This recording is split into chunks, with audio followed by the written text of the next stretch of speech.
Ito ang nakakagulat, viral trending sa mundo ng social media ang di manibalitang batapos manalo ng landslide victory sa pagkakongresista sa First District ng Davao City na si Paulo Pulong Duterte ay usap-usapan ngayon sa mundo ng social media ang di posibleng reggae doon na mangyayari sa bababang kapuluhan pagbabalik session ng mga dating kongresista at mga bagong kongresista sa Kongreso.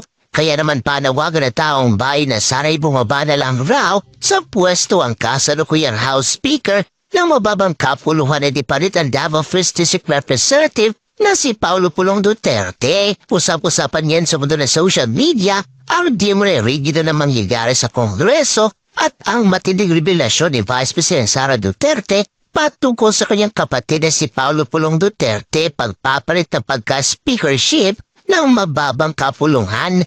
Ayon pa sa kumpirmadong balita na inilabas ng Abante News sa kanilang official website. From Abante News, Pulong Duterte inurot ni Vice President Sara na sungkitin ang liderato ng Kamara. Kinumbinsi umuna ni Vice President Sara Duterte ang kapatid ng si Davao City Representative Paulo Pulong Duterte na lumaban para sa liderato ng Kamara de Representantes. Sinabihan ko si kung Pulong Duterte, sabi ko sa kanya, baka gusto mo lumaban ng speaker, hindi man siya sumagot, iniisip din niya siguro yung chances niya na na madalo. Ayon kay Duterte sa ambush interview, matapos dumalo sa isang Thanksgiving pa sa Davao City, itong Sabado, Mayo 17. Kapag matalo naman aniya ang kanyang kapatid, sa labanan ng speakership ay otomatiko magiging leader na ito ng minority bloc. Well, sinabi ko sa kanya kung hindi ka manalo ng na speaker din kunin mo yung minority, di ba? But wala pa siyang sagot, so I guess he's still thinking about it siguro. Hindi ko alam, ang sinabi lang niya sa akin kanina. Huwag kang makipag-away kasi kakadaling mo lang sa simbahan sa minsa, birong pahayag ng Vice Presidente. Nabasa niyo na ba yung statement ni Cheese Escudero? Tama daw ang presidente. Iset aside na lang daw ang politika para sa mga Pilipino. Ay, Diyos ko Lord, no? Ngayon niyo pa yan naisip? Ngayon niyo pa yan sasabihin? The damage has been done. Grabe yung pinaggagawa niyo kay VP Inday Sara at sa mga Duterte. Yung panggigipit, pamamahiya, pambabatikos.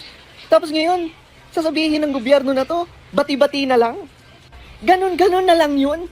Tapos imaginein mo, sinurrender pa ang dating Pangulo sa ibang lahi. Paano bati-bati? Ganon-ganon na lang yun? Hindi pwede yun. Diba? Talagang nagkakaisa sila mga lods no? Against kay VP Inday. Hindi man lang nila naisip yung damage na ginawa nila sa mga Duterte. Sabi ng mga loyalista, bakit daw natin sinisisi si PBBM doon sa impeachment, doon sa ICC, doon sa panggigipit, 'di ba, ng House of Representatives, no, kay VP Inday sa mga Duterte. Saan pala namin yan isisi? Ganun na ba talaga siya kawalang kwenta na wala siyang kaalam-alam sa 'di ba sa mga like impeachment, yung ICC? Don't tell me. Wala siyang magagawa diyan. Huwag na tayong maglokohan, no? Ginagawa niyo kaming syunga-syunga eh. Ang presidente ang makapangyarihan sa bansa natin. He has the power to stop the impeachment. He has the power, all the power para pigilan ang ICC at hindi isurrender si Tatay Digong sa ibang, 'di ba, sa ibang lahi. Kaya ang totoo, hindi ako naniniwalang ayaw mo na ng gulo, Mr. President. Ikaw nga ang nagsisimula ng gulo eh. Kaya huwag niyo kaming paandara na sinasabi niyo wala namang kasalanan ng presidente. Hindi naman siya yung may gawa niyan, sos. Eh di kung ganun, wala talaga siyang kwenta.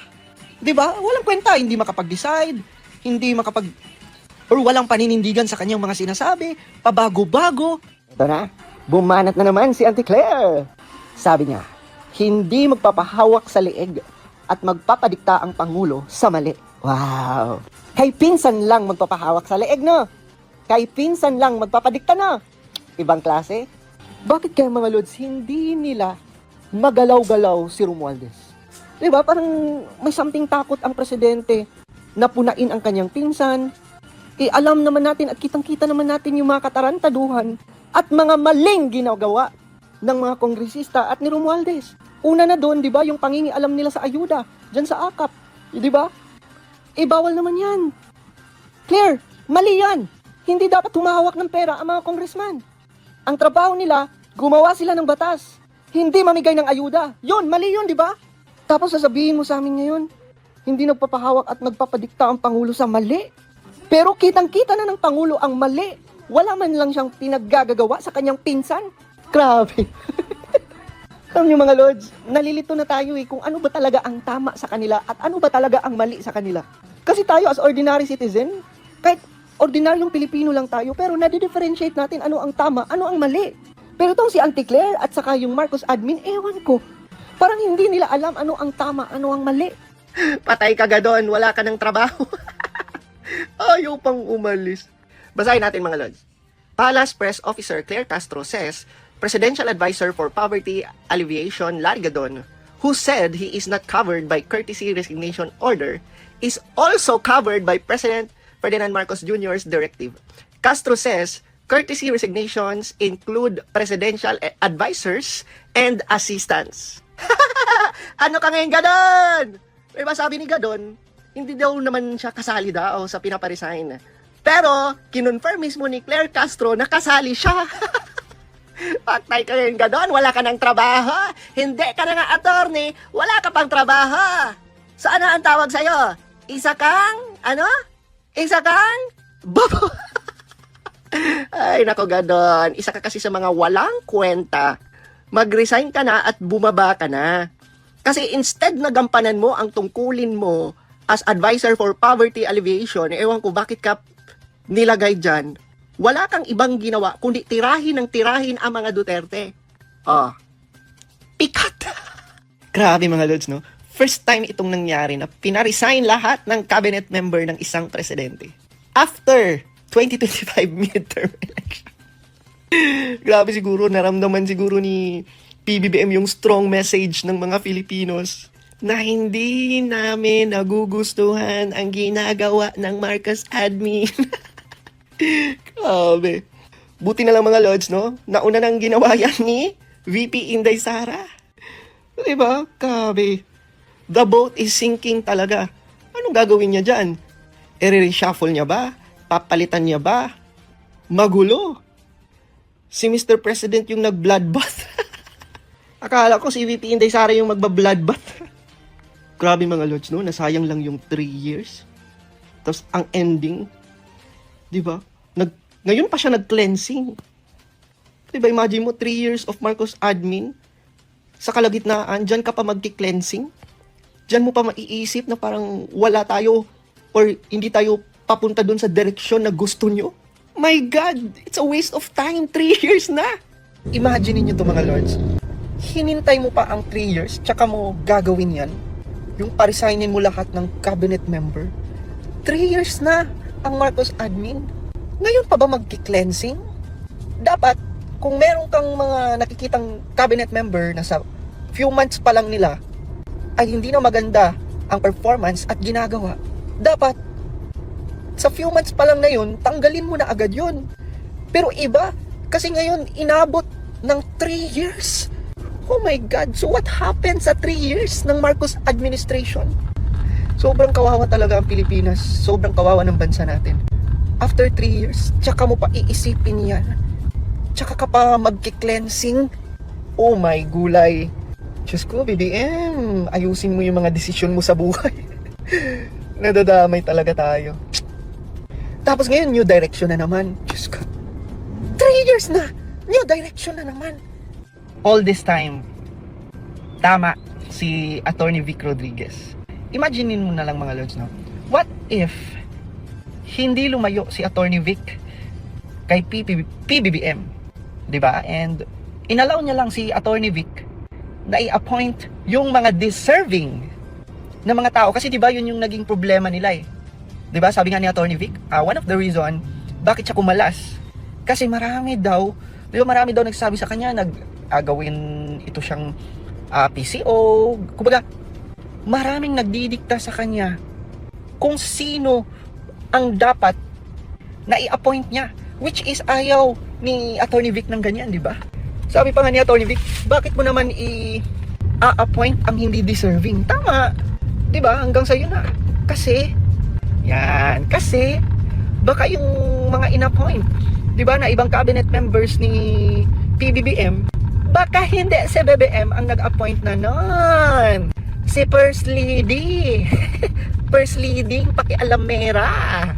Di ba? Kaya imagine niyo na lang mga lords, what if hinayaan na lang si Attorney Vic na i-appoint yung mga tamang taong i-appoint as cabinet members ni PBBM? Siguro hindi nagkakanda leche lahat. Lang po yung sinabi nyo kanina na walang pagtigil doon sa program ng gobyerno. So, ibig sabihin, the cabinet secretary will still hold their post until makapag-appoint ng panibago si Presidente. Yes, mananatili sila sa kanilang posisyon. Siguro ito yung tamang panahon para ipakita nila na dapat sila manatili sa kanilang posisyon. Pero kapag nakita po talaga ng Pangulo na hindi mo deserve ang iyong posisyon, you will be out. Pero Yusek, how frustrated is the President for him to lead into this direction, asking all the cabinet to submit their courtesy resignation, and how big a factor is his most recent approval ratings? Approval ratings, ang recent, medyo mataas naman. So nakita naman natin na mataas pa rin ang tiwala ng tao sa Pangulo. At, Sige, lukuhin mo sarili mo. maganda rin sa parte ng Pangulo na isahin niya ang bawat sekretary, alamin kung ano ba ang performance mo, kaya dapat lahatan po ito. Wow. Para sabi nga niya, magkaroon ng elbow room ang Pangulo sa pagpili ng tamang leaders na mamumuno sa kanyang administrasyon. Ngayon pa? Is it right to say that he is frustrated with the performance of some of the cabinet secretaries? Yun po ang lumalabas. Nako, frustrated pala si Mr. President. Grabe, no? No? Ang daming sinisisi. Pero yung sarili, hindi nakikita. Tapos itong si Auntie Claire, paniwala ka talaga, Auntie Claire, na malakas pa rin yung ratings ni PBBM, na marami pa rin sumusuporta sa kanya. Grabe, no? Paniwala ka talaga. Kahit na ang Pangulo na nga mismo ang umamin na hindi sumasang-ayon ang mga tao sa nangyayari ngayon. Kaya nga talo ang alyansa, di ba? Kaya nga si PBBM after election, ayan, nag-cleansing siya. Isang tanong, isang sagot na lang si Auntie Claire. Piko na piko eh, no? Yusek, good morning po. Yung pong cabinet revamp, hindi po ba iyon layo na ilihis umano yung sisig sa Pangulo? Tama. Dahil kung binabanggit niyo po na yung performance ng ilang mga cabinet secretaries, since sila po ay nagsisilbing alter ego ng Pangulo, hindi po ba parang sa kanya rin yun na Tama. babalik? Kaya nga po tatanggalin. Para po mas mapaganda pa ng Pangulo ang performance ng kanyang administrasyon. Thank you po. Pero in fairness kay Eden Santos, gustong gusto ko yung mga tanong niya. Di ba?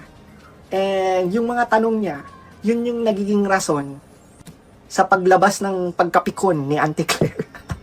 Di ba? I really like kung paano niya binabato yung question. And maiintindihan mo talaga yung kanyang tanong.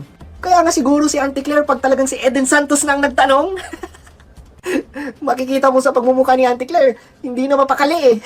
So, bigyan natin ng opinion reaction ang post ng News 5 27 minutes ago. Checklist. Ipinagpapasa ni President Bongbong Marcos ng courtesy resignation ang lahat ng kanyang cabinet secretaries May 2022. Ngayon, May 22. Sino-sino sa kanila ang check nakapagpabatid na ng kanilang pagbibitiw? Sino-sino rin ang hinihintay pa ang pahayag ng pagtugon sa panawagan ng Pangulo? As narito ang listahan as of 10:45 AM. Ano bang oras na ngayon? 11:60 na. So, as of 10:45, 15 na nabilang kong may check. So, basahin ko ang mga nakapag-submit na or nag-pronounce na magsasubmit. Executive Secretary Lucas Bersamin, 1. Finance Secretary Ralph Recto, number 2. Interior Secretary John Vic Rimulya, 3. Agriculture Secretary Francisco Tio Laurel, 4. Panglima, Transportation Secretary Vince Dizon, 6. Budget Secretary Amina Pangandaman, 7. Tourism Secretary Cristina Frasco, 8. Social Welfare Secretary Rex Gatchalian, 9. DICT Secretary Henry Roel Aguda, number 10. Migrant Workers Secretary Hans Leo Katdak, number 11. Economy Planning Development Secretary Arsenio Balikasan, number 12. Solicitor General Minardo Guevara, number 13. Presidential Communications Interim Secretary JB Ruiz, number 14. MMD Chairman Don Artes, number 15. TESDA Director General Kiko Binetes. Okay. So ito yung words ng Pangulo. Those who have delivered and continue to deliver will be recognized. But we cannot afford to be complacent. The time for comfort zones is over. Ani Pangulong Marcos Jr. sa isang payag ngayong umaga para ayusin ang gobyerno sa naayon sa inaasahan ng mamamayan. Okay. So, himay-himayin natin ha. Sino-sino sa mga nag-resign na ang posibleng hindi na irerepa or pwedeng tanggapin. Kasi once nga tinanggap ang iyong courtesy resignation, wala na. Isa, Solicitor General Bernardo Guevara. Kasi, yun o, yung hindi niya tinanggap yung rule niya na depensahan ang mga sinampahan sa Supreme Court. Tungkol sa pagkidnap kay PRRD. Pangalawa, siya ang nag-appeal doon sa acquittal ni Attorney Laila de Lima. Ako, opinion ko lang ito ha. I might be wrong. Again, opinion lang ito. Yan.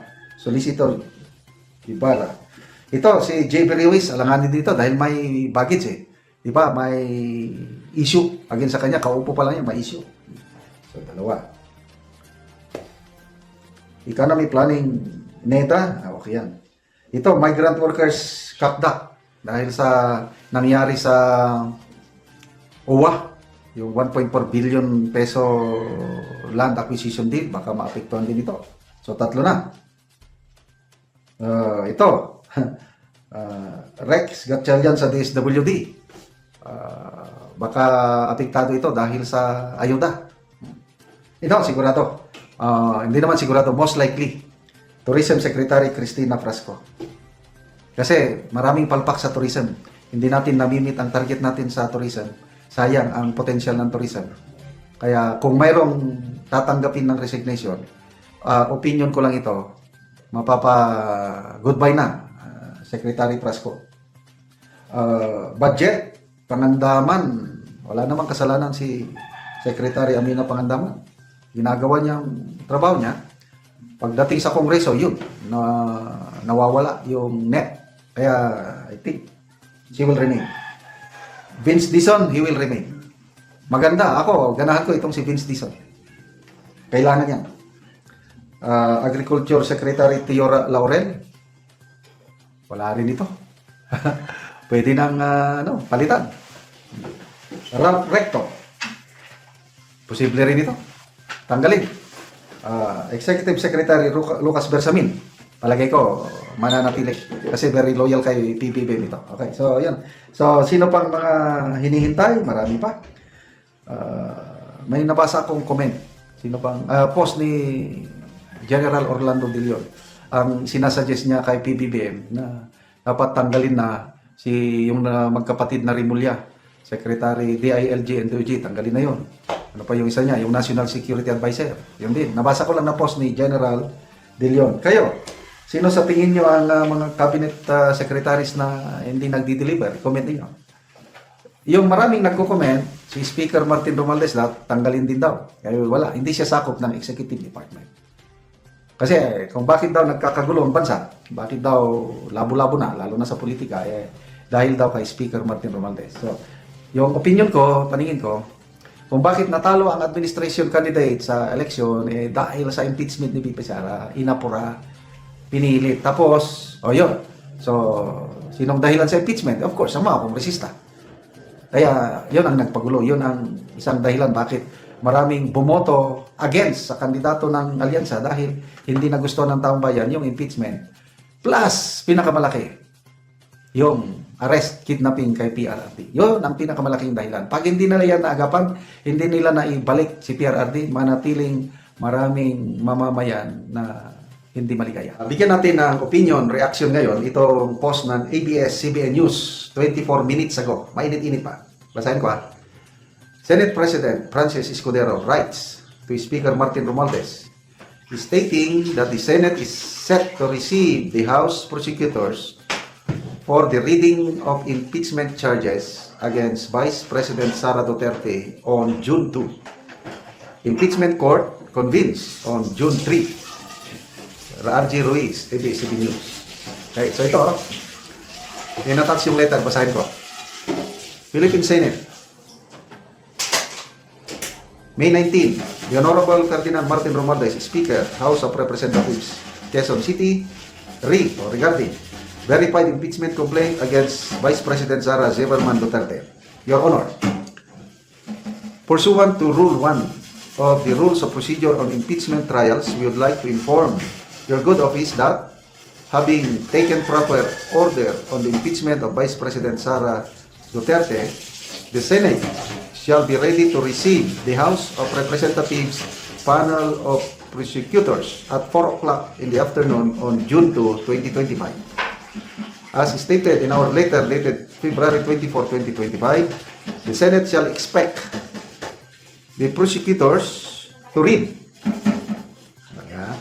the 7 charges under the articles of impeachment in open session. Kasi June 2, session na sila. Thereafter, the Senate shall be convened as an impeachment court at 9 o'clock in the morning of June 3, 2025 for the purpose of issuing the summons and such other relevant orders. Thank you, very truly yours. Ito na. So, let the bloodbath begins. Ito na yung inaabangan ng lahat. Ito, preliminary pa lang ito. Hindi pa yung trial. Ano pa lang ito? Basahin yung charges. The following day, June 3, impeachment court na. Ang mga senador, magsuot na ng robe. Pula ba o pink? May nakita kong post na pinakita niya yung kanila robe. Okay? Tapos, itong si Direk Daryl, may post siya. Nung nanalo na si Senator Amy, before the election, ilang beses na pinatawag ng Senate leadership si Senator Amy para sukatan siya ng robe. Ano daw? Hindi daw nagpakita si Senator Amy kung ano-ano na lang dinadahilan para hindi siya masukatan ng robe. So, dito ko nakita na ayaw talaga ni Senator Amy sa impeachment. Kasi ayaw niyang masukatan, ayaw niyang magsuot. Okay. So ngayon, palagay ko, kalmanti na si Senator Amy dahil nanalo siya at matutulungan niya yung kaibigan niya. Marami na sila. They have now enough numbers to acquit her friend. Okay? So mapipilitan siya magsuot na ngayon. Susuot na. June 3, makikita na natin sila nakasuot. So, ano pa ito? Matagal na proseso pa ito.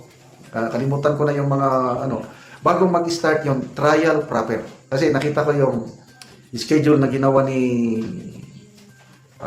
Senator Escudero sa sa July na the trial proper will start July sa 20th Congress na. Ganon yung nakita kong schedule. So itong 19th Congress, sisimulan lang nila preliminary, I don't know kung anong tawag doon. Preliminary pa lang. Wala pa yung talagang balitaktakan na magprepresenta ng evidence. Wala, mga summon pa lang.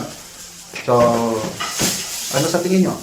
Matutuloy ba ang trial sa 20th Congress? Kasi, nagsabi na siya Senator-elect Marcoleta na i-question niya. I don't know kung mahabang balitaktakan din yan sa 20th Congress pag upo nila, didebate pa sila kung dapat bang tanggapin nila yung impeachment kasi maraming nagsasabi na hindi na daw pwede. O si Atty. Romulo Macalantal, yan ang kanyang pananaw. Ganon din kay Senator-elect So, sige, simulan lang nila. Simulan para makita natin kung ano ang nakaka-excite. Lalo na yung mga, kayong mga kaedad ko.